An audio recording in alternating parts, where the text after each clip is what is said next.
मध्य प्रदेश में कोरोना संक्रमण काल के साथ साथ आने वाले दिनों में उपचुनाव की बहार भी देखने को मिलने वाली है और शायद यही वजह है कि अब मध्य प्रदेश की वो तमाम 24 विधानसभा सीटों पर दोनों ही प्रमुख राजनीतिक दलों की निगाहें टिक गई हैं और सबसे ज्यादा निगाहें चार हैं तो वो हैं इंदौर के करीब सांवेर विधानसभा सीट पर। जी हां, ये वही सांवेर विधानसभा सीट है जिसे लेकर सियासी संग्राम दिखाई देने लगा है। एमपी न्यूज की इस स्पेशल रिपोर्ट में आप सभी दर्शकों का बहुत बहुत स्वागत है। मैं हूं महेंद्र सिंह और इस खास रिपोर्ट में हम आपको बताने और समझाने की ये कोशिश करने वाले हैं कि आने वाले दिनों में सांवेर का जो संग्राम है वो दोनों ही राजनीतिक दलों के लिए सिरदर्द भी साबित हो सकता है। दरअसल बीजेपी के सामने अपनों को ही मनाने की चुनौती है तो कांग्रेस के सामने अब अपने रूठे तमाम नेताओं को एकजुट करने का बड़ा पैगाम दिखाई देने लगा है और उसकी आहट भी अब सुनाई देने लगी है। शायद यही वजह है कि जैसे ही प्रेमचंद गुड्डू की कांग्रेस पार्टी में एंट्री हुई है तो बीजेपी से ज्यादा खलबली कांग्रेस पार्टी में ही दिखाई दे रही है। बहरहाल सांवेर का संग्राम क्या आने वाले दिनों में कांग्रेस में बिखराव लेकर आएगा या भारतीय जनता पार्टी में नित नए समीकरणों को जन्म देगा? और सबसे अहम बात, क्या सांवेर की जनता तुलसीराम सिलावट जो कि वर्तमान की शिवराज सरकार में जल संसाधन मंत्री हैं उनके साथ जाना पसंद करेगी या बीजेपी का दामन छोड़कर फिर एक बार कांग्रेस में आए पुराने प्रेमचंद गुड्डू के साथ अपनी राह को तय करेगी? तमाम जानकारियों को लेने के लिए जुड़ते हैं एमपी न्यूज के कॉरेस्पॉन्डेंट संदीप मीणा से। संदीप, क्या सियासी समीकरण इन दिनों जन्म ले रहे हैं और कांग्रेस में इन दिनों टेंशन का माहौल आखिर क्यों दिखाई देने लगा है? बिल्कुल, देखिए महेंद्र जी, जिस तरीके से अगर बात करें सांवेर की तो सांवेर जो है फिलहाल मध्य प्रदेश के उपचुनाव को लेकर काफ़ी हाई वोल्टेज सीट बनी हुई है और जिस तरीके से यहाँ पर चुनाव के ऐलान से पहले ही प्रेमचंद गुड्डू और मंत्री तुलसी सिलावट के बीच में सियासी तकरार देखने को मिल रही है तो कहीं ना कहीं सियासी पारा भी सातवें आसमान पर नजर आ रहा है। अगर बात करें यहाँ पे सियासी समीकरण की तो जिस तरीके से कांग्रेस में प्रेमचंद गुड्डू की एक बार फिर से घर वापसी हुई है उसको लेकर कहीं ना कहीं कांग्रेस में भी टेंशन देखने को मिल रहा है क्योंकि यहाँ पर अगर बात करें पीसीसी चीफ और पूर्व मुख्यमंत्री कमलनाथ ने पहले ही स्पष्ट कर दिया है कि उपचुनाव में टिकट उसे ही मिलेगा जो कि सर्वे में नंबर 1 पर आएगा। तो कहीं ना कहीं यहां पर यह माना जा रहा था प्रेमचंद गुड्डू की वापसी के बाद कि प्रेमचंद गुड्डू को ही टिकट मिलेगा सांवेर का, लेकिन जिस तरीके से पूर्व मुख्यमंत्री कमलनाथ के बयान को देखा जाए और जो वहां पर जातीय समीकरण को देखा जाए तो कई दावेदार वहां पर कांग्रेस के सामने खड़े हैं जो कि सालों से कांग्रेस का झंडा उठाए जा रहे हैं, लेकिन ऐसे में वो मान रहे थे कि उनका टिकट मिलना तय है। लेकिन जैसे ही प्रेमचंद की गुड्डू की एंट्री होती है कांग्रेस में तो कहीं ना कहीं सियासी खलबली मचना लाजमी है क्योंकि जिस तरीके से यहां पर बात करें तो तमाम दावेदार जो है बार बार यहां पर दावेदारी कर रहे हैं। जाति समीकरण की बात करें तो वाल्मीकि समाज भी लगातार दावेदारी जता रहा है, टिकट की मांग कर रहा है। तो ऐसे में यहां पर अगर देखा जाए तो जो प्रेमचंद गुड्डू है महेंद्र जी, वो अभी तक कांग्रेस ज्वाइन करने के बाद ये सुनिश्चित मान रहे थे कि उनको उपचुनाव में टिकट मिलेगा। ऐसा अभी फिलहाल नहीं लगता है क्योंकि उनकी राह आसान नहीं हो रही और सर्वे होना है तो कहीं ना कहीं यहां पर देखा ना होगा कि क्या प्रेमचंद गुड्डू की नैया वाकई में पार लगती या फिर सर्वे के आधार पर ही जो नंबर 1 पर आता है उसे टिकट मिलता है। चलिए, यहाँ पर अगर नामों की हम बात करें तो कई ऐसे नाम हैं जो कि राजधानी भोपाल में दस्तक दे रहे हैं।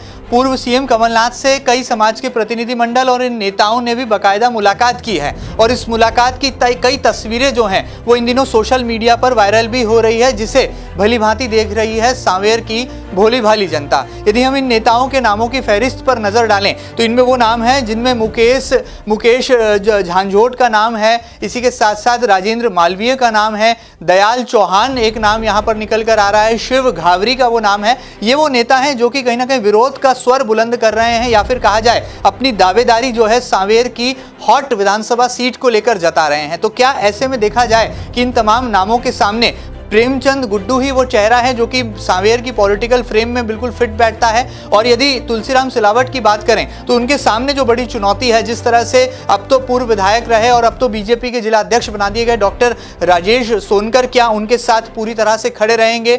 बीजेपी के ही यहाँ पर नेता सावन सोनकर क्या उनका साथ निभाएंगे? और भी कई एक धड़ा है बीजेपी का जो क्या लगातार जो तुलसीराम सिलावट का कांग्रेस में रहते विरोध करता नजर आया था, अब वो बीजेपी में आने के बाद तुलसीराम सिलावट के साथ खड़ा नजर आएगा। तो दोनों ही नेताओं के सामने, कहा जाए दोनों ही चेहरों के सामने चुनौतियां बराबर की हैं, सिचुएशन 50-50 की नजर आ रही है। तो क्या दोनों ही नेता इन चुनौतियों को पार करके जनता की दहलीज पर दस्तक दे पाएंगे? क्या लगता है संदीप इस तमाम समीकरणों को लेकर?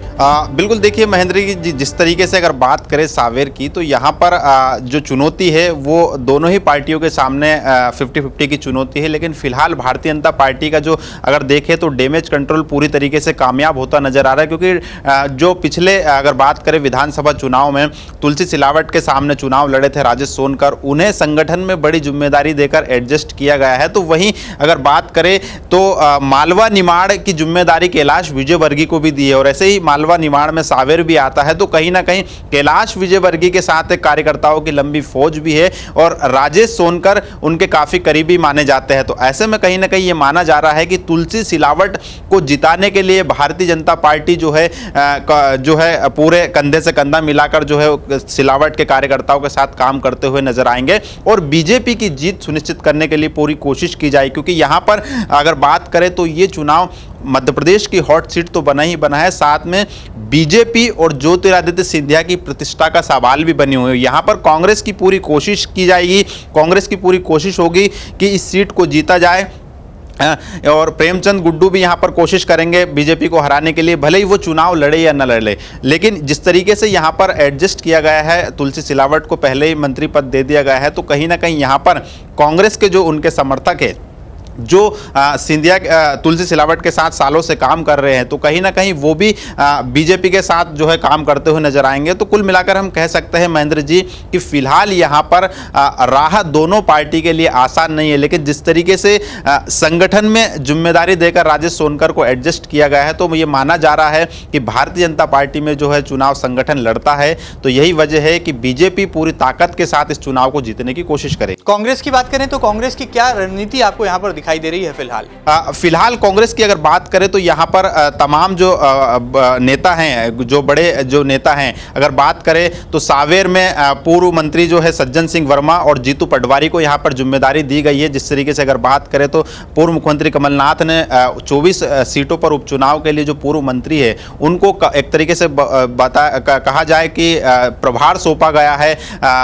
आगर की बात करें तो यहाँ पर आगर में जयवर्धन सिंह को प्रभार सौंपा गया है। तो तमाम सीटों पर पूर्व मंत्रियों को प्रभाव सौंपा गया। तो यहां पर अगर बात की जाए सावेर में तो जीतू पटवारी और सज्जन सिंह वर्मा पूरी ताकत लगा रहे हैं। लगातार बैठकों का दौर जारी है, कार्यकर्ताओं से चर्चा की जा रही है। तो कुल मिलाकर हम कह सकते हैं कि कांग्रेस की रणनीति भी कोई कम नहीं है। कांग्रेस भी फूंक फूंक कर कदम रख रही है, क्योंकि जिस तरीके से बात की जाए 2 साल जो 2 लाख की कर्ज माफी का मुद्दा था, जिस तरीके से कमलनाथ सरकार ने 15 महीनों के समय में जो काम किए थे, उन कामों को जनता के बीच में ले जाने की कोशिश की जाएगी। और जो 22 विधायकों ने इस्तीफा दिया है, तो कहीं ना कहीं उस मुद्दे को भी जनता के सामने भुनाने की पूरी कोशिश की जाएगी। चलिए, बहरहाल यहाँ पर अब भविष्य के गर्त में छुपा है कि सावेर का संग्राम आखिर कौन जीतेगा। लेकिन फिलहाल 2 चेहरे जो कि सबसे आगे प्राथमिक तौर पर सियासी फ्रेम में नजर आ रहे हैं, वो तो 2 चेहरे हैं तुलसीराम सिलावट के और प्रेमचंद गुड्डू के। बहरहाल यहाँ पर विरोध अपनी जगह है, वो फिलहाल संगठन की बात है या कहा जाए राजनीतिक दलों के